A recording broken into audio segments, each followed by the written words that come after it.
이제 곧 성탄절을 우리가 맞이하게 됩니다. 어릴 때는 그렇게 성탄절이 오기를 기다렸습니다.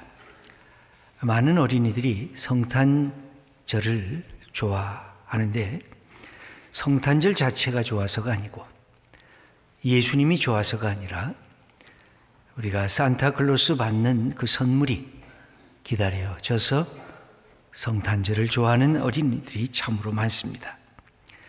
내 소원을 정말 들어주실까? 부모는 그 전에 네 소원이 뭐냐고 다 물어봤습니다. 그리고 산타클로스의 이름으로 우리의 자녀들에게 선물을 주는데 이것은 의미가 있습니다. 어렸을 때 기다림을 갖는다는 것. 다만 그것이 예수님보다 산타클로스가 너무 커져서 걱정이긴 하지만 기다림이 있다고 하는 것은 인생을 참으로 아름답고 풍요롭게 만드는 축복이기도 합니다. 성탄절을 맞기 전에 우리는 대림절 기간을 지내게 됩니다. 기다림의 기간입니다. 대림, 기다릴 대에다가 임할 임입니다. 영어로는 advent라고 되어 있는데 이건 adventus라고 하는 오다라고 하는 라틴어에서 나온, 그래서 주님의 오심을 우리가 기다리는 절기라는 뜻입니다. 오늘은 대림절의 첫 번째 주일입니다. 대림절이란 성탄이 되기 바로 직전 4주간 동안 예수님이 이 땅에 오셨던 성육신 탄생을 기억하는 절기이고 동시에 앞으로 영광의 주님으로 오실 재림주를 다시 기다리는 그런 교회력의 절기라고 할 수가 있습니다. 일반 이 역사는 1월 1일부터 시작이 됩니다만 교회력은 이 기다림의 절기인 오늘부터 이 한 해가 시작이 되는 것입니다. 한 해의 시작을 믿음의 사람들은 기다림의 심정을 갖고 시작하라고 하는 우리들에게 부탁하는 절기이기도 합니다. 기다림이란 뭡니까? 마음에 소망이 있다는 뜻입니다. 소망이 있다는 것은 우리의 가슴을 설레게 만듭니다. 소망이 성취될 것을 우리는 기다리고 있기 때문에 그렇습니다. 그런데 문제가 발생을 합니다. 그 소망이 이루어질 가망성이 사라질 때 문제가 생깁니다. 소망을 품기는 품는데 현실은 전혀 그 소망과 다르기 때문에 우리가 절망할 수밖에 없게 되고, 그래서 이 기다림이 진정한 기다림이 되지 못할 때가 있다고 하는 것입니다. 오늘 본문이 그러한 상황을 우리들에게 말씀해 주고 있습니다. 이스라엘에게 있어서 통일 왕국의 영광 그리고 그 축복이 끝이 났습니다. 북이스라엘 그리고 남유대가 갈라져서 서로 분쟁의 역사를 진행했습니다. 그리고는 차례대로 북이스라엘이 멸망을 했고 남유다가 멸망을 하게 되었습니다. 왕과 백성들이 바벨론이라고 하는 거대 제국의 포로로 붙잡혀 갈 수밖에는 없었습니다. 이스라엘 백성들은 나라도 잃었고 땅도 잃어버렸습니다. 그들이 믿고 신뢰하던 다윗의 영광, 솔로몬의 영광, 이제는 일장춘몽처럼 지나간 꿈에 불과하구나 하면서 탄식하고 있었던 백성이었습니다. 그렇다고 하면 하나님께서 우리에게 주신 그 약속은 도대체 어디로 갔는가? 우리가 하나님의 택하심을 받은 선민이라고 하는 이 놀라운 약속, 그것에 대한 기대감을 계속 가져야 될 것인가?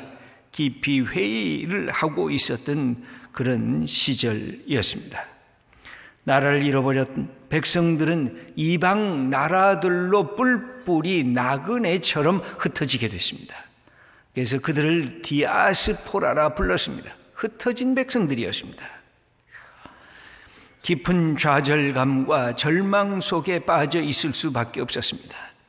바로 그런 자기 조국의 불행함, 그리고 자기 백성들의 고난을 바라보면서 이 에레미야가 애가를 부르고 있는 것입니다. 그것은 실망과 절망과 탄식의 소리였습니다. 오늘 19절은 이렇게 그의 모습을 설명하고 있습니다. 내 고초와 재난, 곧 쑥과 담즙을 기억하소서. 내 마음이 그것을 기억하고 내가 낙심이 됩니다. 이렇게 그는 자기 자신의 모습을 고백하고 있습니다. 아주 쓰디쓴 쓸개, 고난의 잔을 마시고 있는 이 현상을 그는 어떻게 할지 몰라서 내 이 마음이 낙심되고 있다고 하는 사실을 표현합니다.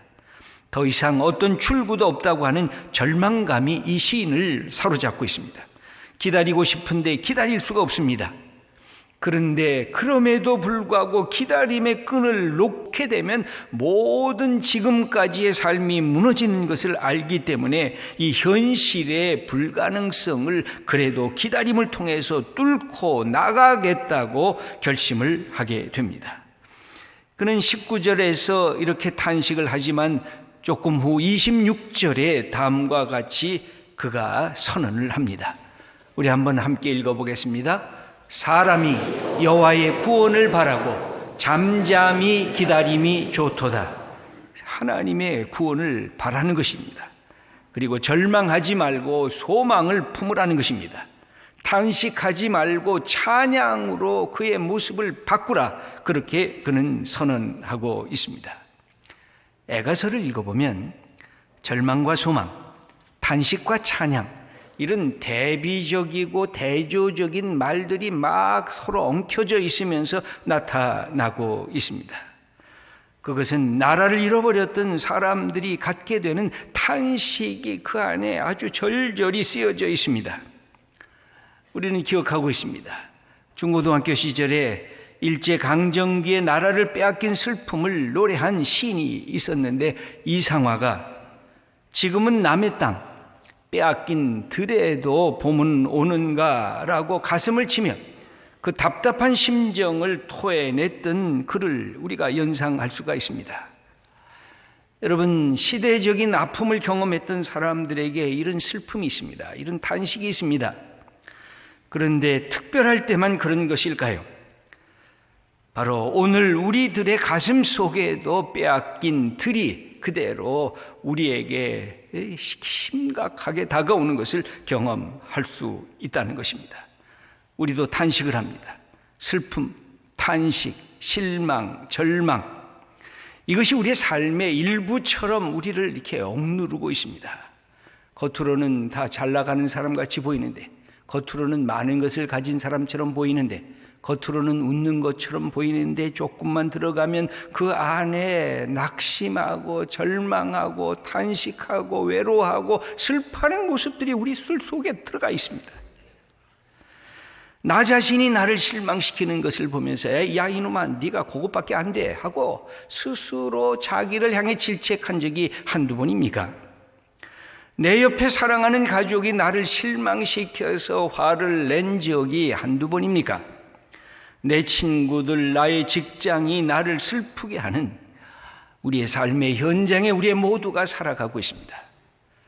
특별히 우리의 아들들, 우리의 젊은이들, 우리의 딸들, 요사이 20대, 30대의 젊은이들이 예전에 어른들이 살았던 시대보다 풍요롭게 삶에도 불구하고 마음속에 이 절망이 가득 차 있습니다.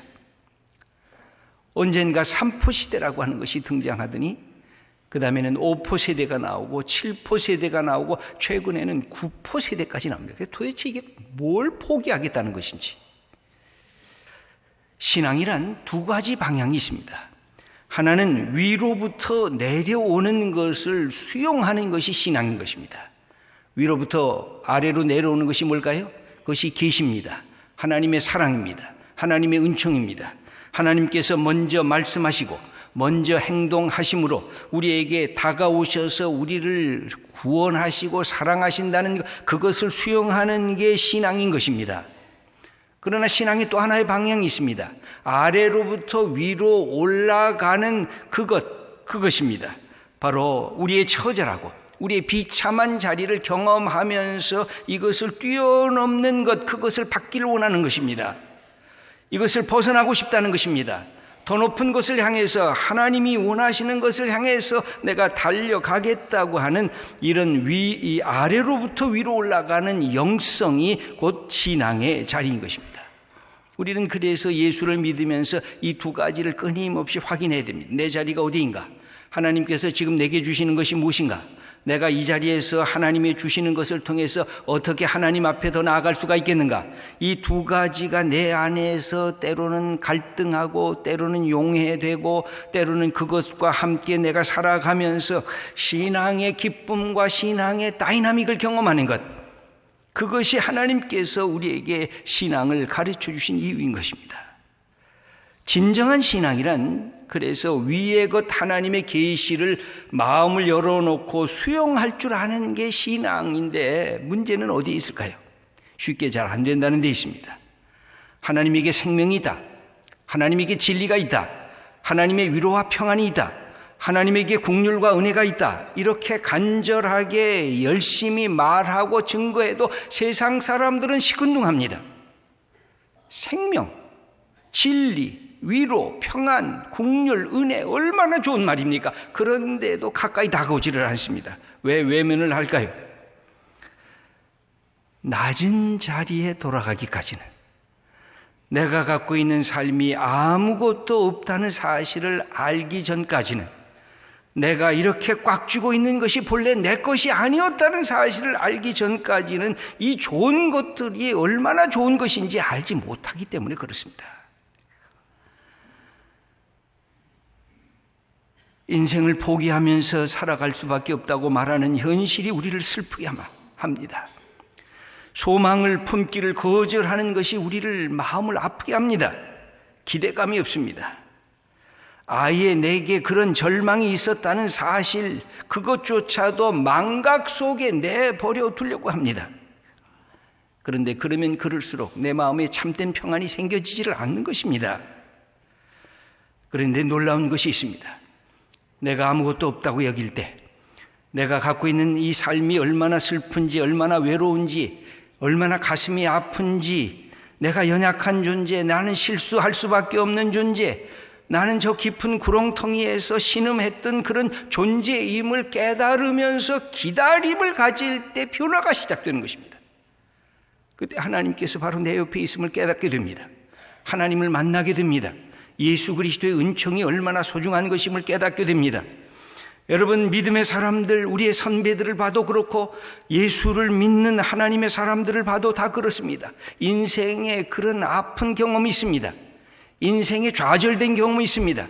인생에 내 것이 아니라는 사실을 뼈아프게 가슴으로부터 경험한 그런 경험들을 통해서 예수님이 찾아오시고 하나님이 찾아오시는 놀라운 은총을 경험했던 사람들이 바로 우리들인 것입니다. 시편 40편 2절에 다윗의 시가 나오는데, 그가 얼마나 힘든 속에 빠져 있었는지 그의 표현이 참으로 기가 막힙니다. 여러분, 한번 2절 40편 2절 말씀을 함께 읽어보겠습니다. 나를 기가 막힐 웅덩이와 수렁에서 끌어올리시고 내 발을 반석 위에 두사 내 걸음을 견고하게 하셨도다. 다윗이 숨이 탁탁 막히는, 그래서 더 이상 가능성이 없는 밑바닥 인생까지 내려가고 또 내려갔다는 것입니다. 더 이상 내려갈 곳이 없는 자리까지 갔다는 것입니다. 더 이상 망가질 것이 없는 모습처럼 망가졌다는 것입니다. 더 이상 존재할 가치가 없는 것처럼 버러지의 인생처럼 그렇게 낮아져서 기가 막힐 웅덩이에 빠졌다는 거예요. 바로 그 자리에 하나님이 자기를 도와주시고 이끌어주시고 자기를 그 수렁에서 끄집어내는 경험을 했다고 그는 고백하고 있습니다. 하나님 때문에. 그런데 이 본문을 보면 이 2절에 기가 막힐 이 웅덩이와 수렁에서 끌어올리셨는데 그 1절에, 이게 2절인데 1절에 이런 말씀이 기록이 되어 있습니다. 여러분 한번 어떤 이 시인이 태도를 취하고 있었는가 읽어보겠습니다. 내가 여호와를 기다리고 기다렸더니 귀를 기울이사 나의 부르짖음을 들으셨도다. 이 구절이 먼저 나옵니다. 내가 기다렸다는 겁니다. 내 실존이 연약하고 내 삶의 처지가 정말 아무것도 아닌 0점 같은 이 땅바닥의 인생이구나 하는 그것을 자기가 알고 기다렸다는 거예요. 하나님을 기다렸다는 거예요. 그랬더니 하나님이 내 기도를, 내 부르짖음을 들으셨다는 거예요. 내 실존을 하나님이 아셨다는 거예요. 그 자리에 하나님께서 찾아오셨다는 거예요. 기다리고 또 기다려서 자기의 연약함을 그대로 노출시켰을 때 그것이 하나님을 만나는 자리가 됐고 하나님이 나를 구원하는 자리가 됐고 하나님의 은총을 경험하는 복된 자리로 바뀌어졌다는 겁니다. 여러분, 그래서 우리의 갖고 있는 삶의 그 현장이 아무리 낮아지고 비참할 그 순간에도 이 기다림을 포기해서는 안 돼요. 이 기다림이라고 하는 것은 그래서 축복이 될 수도 있고 때로는 저주가 될 수도 있습니다. 기다림을 통해서 하나님께 부르짖고 살아계신 하나님을 만나게 되면 이것은 축복의 자리가 됩니다. 그런데 기다리다 지쳐서 소망이 사라지고 절망하고 내 인생 포기하겠다고 여겨지면 저주가 되고 마는 것입니다. 어떨 때 그럴까요? 기다림이 조급함과 같이 만나면 힘을 잃어버립니다. 여러분, 기다릴 수 없는 무기력한 사람이 되고 맙니다. 아니, 기다리는 것 자체가 삶을 피곤하게 만들고 삶을 지치게 만들기 때문에 더 이상 기다리지 않겠다고 선포하는 것입니다. 그렇게 되면 누군가가 나의 꿈을 꾸기 위한 공간과 시간을 빼앗아갔다고 여기게 됩니다. 불안해집니다. 불행해집니다. 살아있다고 해도 여러분, 우리의 인생이 그냥 반복해서 쳇바퀴처럼 기계적으로 돌아가는 삶을 느끼게 됩니다. 얼굴의 표정이 사라집니다. 여러분, 표정이 없다고 하는 것은 내 인생에 기다림이 없다는 것입니다. 기다림이 있는 사람은 얼굴의 표정에 이 생명력이 들어가 있습니다. 그가 힘들고 어렵고 고난에 처할지라도 기다림이 있으면 살아 움직이게 되어 있습니다. 그런데 이 기다림을 잃어버리면 기계적인 반복적인 이 삶의 자리로 그냥 머물러 섭니다. 우리가 기다림을 잃어버리면 더더구나 이게 부정적으로 바뀌어지면 어떻게 될까요? 삶을 냉소적으로 보기 시작합니다. 그거 해봐? 그거 되지 않아. 그거 다 헛일이야. 그러면서 만족감이 사라지고 다른 사람 탓을 하고 감사가 사라지고 단조로워지고 무미건조해지고 어떤 것을 시도하려고 해도 시도해볼 용기를 잃어버리게 되는 그 이유는 기다림을 놓치기 때문에 그렇습니다. 그렇다고 하면 어떻게 우리는 진정한 기다림을 낙심 속에서 절망 속에서 그것을 이겨나가면서 기다릴 수가 있는 것일까요? 오늘 이 에레미야 애가는 이런 말씀을 우리에게 가르쳐주고 있습니다. 21절 말씀을 한번 읽어보겠습니다. 이것을 내가 내 마음에 담아두었더니 그것이 오히려 나의 소망이 되었사오니. 기다림을 가지면서 이 불행, 슬픔, 탄식, 외로움을 내 마음에 이렇게 담고 있었다는 거예요. 마치 마음에 담아두고 하나하나 음미하면서 이것을 숙성시켜 나갔다는 거예요. 어미닭이 알을 품고 그 알이 깨치고 나와서 생명체로 나오듯이 기다리고 있었다는 거예요. 그거를 자꾸만 까서 부서뜨리는 것이 아니라 나는 절망이 있습니다. 내게 아픔이 있습니다. 내게 단식이 있습니다. 그러면서 그것을 하나님 앞에서 그것을 내 마음에 품고 있었더니 그것이 어느 날 소망으로 바뀌어졌다는 거예요. 그것은 어떤 이유로 그가 알 수가 있었을까요? 여기 오늘 22절 말씀에 우리에게 중요한 사실을 가르쳐주고 있습니다. 읽어보겠습니다. 여호와의 인자와 긍휼이 무궁하심으로 우리가 진멸되지 아니함이니이다. 내가 이렇게 살아있다는 것이 하나님의 긍휼이고 하나님의 인자하심이고, 그래서 내가 살아있는 한 나는 기다림을 놓치지 않겠다는 겁니다. 여러분, 모든 믿음의 사람들이 갖고 있는 축복이 그것입니다. 내가 살아있는 한, 내 생명이 뛰는 한, 내 가슴 심장이 벌렁벌렁하는 한, 내가 호흡하는 한, 내가 보고 듣고 말하고 손으로 만지고 땅으로 걸을 수 있는 한 내 소망을 결코 꺾지 않겠다. 하나님이 나를 인자하심과 사랑으로 이끌어 주시기 때문에 그렇다, 그는 선언하고 있습니다. 하나님은 어떤 분이십니까? 25절 말씀도 함께 읽겠습니다. 기다리는 자들에게나 구하는 영혼들에게 여호와는 선하시도다. 기다림을 갖고 있는 사람들, 하나님 앞에 구하는 사람들에게 하나님은 선하시게 우리에게 다가오고 계시다고 하는 것입니다. 여러분, 우리의 인생이 영점 인생처럼 느껴졌을 때, 밑바닥까지 내려왔다고 여겨졌을 때, 바로 그때 나를 만드신 분, 나를 사랑하시는 분, 내게 은총을 주시는 하나님을 바라면서 다시 기다림을 가져야 우리의 삶이 하나님의 주신 은혜의 역사로 변화될 수가 있는 것입니다. 기다림이란 그래서 단순히 수동태적인 삶의 태도가 아닌 것입니다. 기다림이란 우리의 삶의 활력소입니다. 기다림이란 에너지를 부여하는 원천을 기다리는 것이기 때문에 기다림을 가진 사람들 속에 하나님께서, 생명의 원천이신 하나님께서 우리에게 에너지를 부여해 주는 것이 기다림의 역사입니다. 여러분, 그동안 우리가 매일매일 이 숨 쉬면서도 공기의 소중함을 모르듯이 우리의 삶에 늘 함께 하시는 하나님을 잊어먹고 살 때가 많아요. 이 신앙을 가진 우리들도 교회 나와서 예배 드릴 때만 겨우 하나님을 생각해요. 아니에요. 우리가 숨 쉬듯이 우리의 삶의 현장에서 하나님이 우리와 함께 계세요. 우리를 사랑하고 계세요. 우리의 길을 이끌어 가려고 하고 계세요. 여러분, 내 속에 쓴 뿌리를 하나님께서 생명의 뿌리로 바꿔주시려고 우리를 지켜보고 계세요. 바로 하나님, 예수님, 성령님, 그분이 궁극적 우리의 기다림의 대상이십니다. 우리가 갖고 있는 삶의 자리가 아무리 연약하고 아무리 없어질지라도, 이 시대에 아무리 많은 갈등과 아무리 많은 미움의 역사가 있을 때라도 믿음의 사람들은 기다림이 있으셔야 돼요. 그게 우리의 삶을 변화시켜요.